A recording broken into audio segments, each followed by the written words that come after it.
오늘 함께 보실 하나님의 말씀은 로마서 7장 23절 말씀입니다. 제가 읽겠습니다. 내 지체 속에는 한 다른 법이 내 마음의 법과 싸워 내 지체 속에 있는 죄의 법으로 나를 사로잡는 것을 보는도다. 아멘. 예수 믿어도 왜 변하지 않는가? 라는 제목으로 은혜를 나누겠습니다. 신앙생활을 하면서 가장 고민되는 것이 있습니다. 예수는 믿는데 삶 가운데 변화가 없다는 것이죠.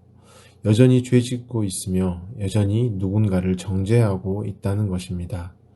주일의 말씀을 듣고 결코 죄짓지 않겠다는 결단을 합니다.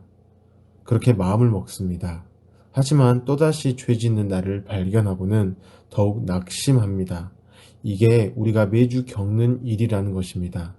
그리고 내 죄를 없이 해보려고 누군가의 죄를 더욱 들추는 일만 하는 것이 우리의 형편이라는 것입니다. 과연 무엇이 문제일까요? 예수 믿어도 죄 짓는 일에 대해 어떻게 이해를 해야 하는가라는 질문에 대한 부분입니다. 로마서 7장 19절입니다. 내가 원하는 바 선은 행하지 아니하고 도리어 원하지 아니하는 바 악을 행하는도다. 바울은 우리의 현실을 있는 그대로 말합니다. 예수 믿으면 악과는 무관하고 선을 행할 수 있는 인생이 된 게 아니고 여전히 악을 행할 뿐이며 눈치 보며 살 뿐이라는 것입니다. 그래서 예수 믿는 사람들은 분명히 죄 짓지만 죄 안 지은 척 하는데 애를 쓰고 또한 죄 안 지는 척 하는 달인들입니다. 경건한 척, 거룩한 척, 모든 척 다 하며 얼굴을 들고 산다라는 것이죠. 물론 우리는 질그릇과 같아서 예수님만 답입니다. 예수님이면 충분합니다. 이것을 아는 사람이 자녀의 권세로서 얼굴을 들고 다닌다면 그것은 정말 옳은 것입니다. 그것은 정말 복음적인 것입니다. 하지만 이러한 것이 아닌 우리의 실존을 모른 채 단지 내 죄를 숨기기 위해서만 이러한 척, 저러한 척 이것을 한다면 그게 문제라는 것입니다. 사랑하는 성도 여러분, 예수 믿는다는 것은 단지 과거에 짓던 죄를 청산할 어떤 방법을 터득한 상태를 말하는 게 아닙니다. 죄를 짓냐, 짓지 않느냐를 넘어서는 차원입니다. 예수 믿는다는 것은 우리가 어떤 것을 하느냐, 하지 않느냐를 넘어서는 것이라는 것이죠. 바로 우리의 신분을 말하는 것입니다. 그 신분에 따른 삶을 말하는 것입니다. 그래서 이제는 우리가 한 일이 우리의 인생을 결정짓지 못하고 이제 예수로 인해 하나님과 관계가 회복되었기 때문에 그 회복이 이끄는 세계, 곧 아버지의 어떠함에 따라서 우리의 인생이 결정된다는 것입니다. 과연 어떤 아버지이실까요? 로마서 8장 28절입니다. 우리가 알거니와 하나님을 사랑하는 자, 곧 그의 뜻대로 부르심을 입은 자들에게는 모든 것이 합력하여 선을 이루느니라. 우리의 모든 것을 가지고 합력해 선을 이루시는 아버지이십니다. 우리의 모든 일들이 오히려 하나님 차원에서는 선을 이루시는 요소들이 될 뿐이라는 것이죠. 예수 믿고 난 후 우리가 했던 일들이 심지어 죄까지도 하나님은 선으로 이루어 버리신다는 것입니다. 그게 자녀의 특권입니다. 예수님이 지신 십자가의 능력이라는 것이죠. 죽음을 부활로 만드시는 능력이라는 것입니다. 그렇기 때문에 예수를 믿어도 변하지 않는 것에 대해서 우리는 걱정할 필요가 없습니다. 왜 나는 그대로지? 라고 자책하며 무엇인가 행동의 변화에만 집착해서 살지 않아도 되는 것이죠.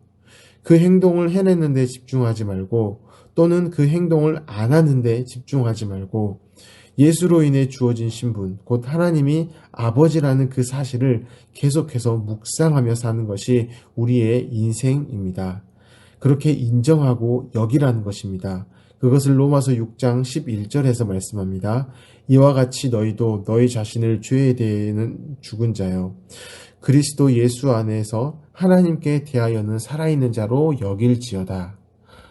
여길 때 바로 로마서 6장 11절 말씀대로 자녀로서의 삶을 사는 것입니다. 자녀라면 자녀처럼 살아야 하기 때문에 죄를 안 짓는 것이 아닙니다. 자녀이기 때문에 죄 지을 필요가 없다는 것을 경험하라는 것입니다. 더 이상 누군가의 것을 욕심낼 필요가 없는 그 풍성함이 이미 아버지로부터 주어졌다는 것이죠. 그렇기 때문에 누군가의 것을 훔칠 필요가 없다는 것입니다. 애써서 남들의 것에 군침 흘리지 않아도 되는 것입니다. 또한 더 이상 누군가를 미워할 필요가 없는 그러한 너그러움이 이미 아버지로부터 주어졌기 때문에 오히려 용서하며 살아가도 되는 것이 자녀의 인생입니다.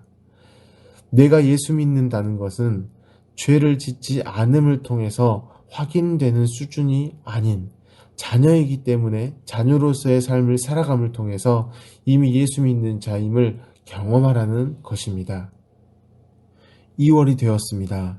2월도 자녀로서 살아갈 한 달입니다. 2월에 우리가 할 일은 1월에 불신자처럼 살았던 것을 후회하는 게 아닙니다. 2월에는 1월처럼 살지 않아야지 이러한 결단, 이러한 후회를 하지 않는 것이죠.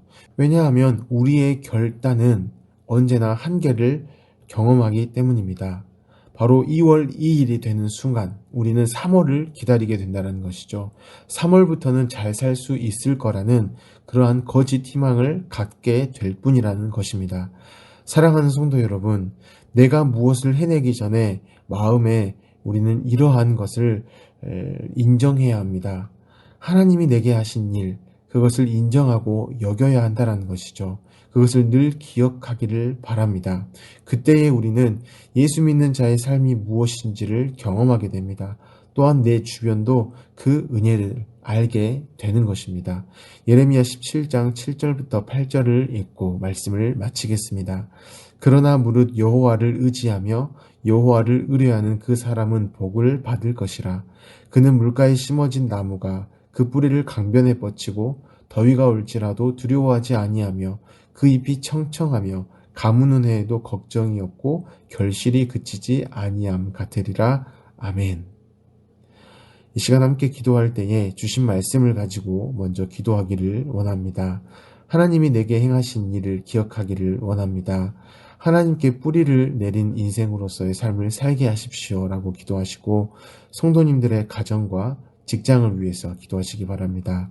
오늘부터 온라인 캠프가 진행됩니다.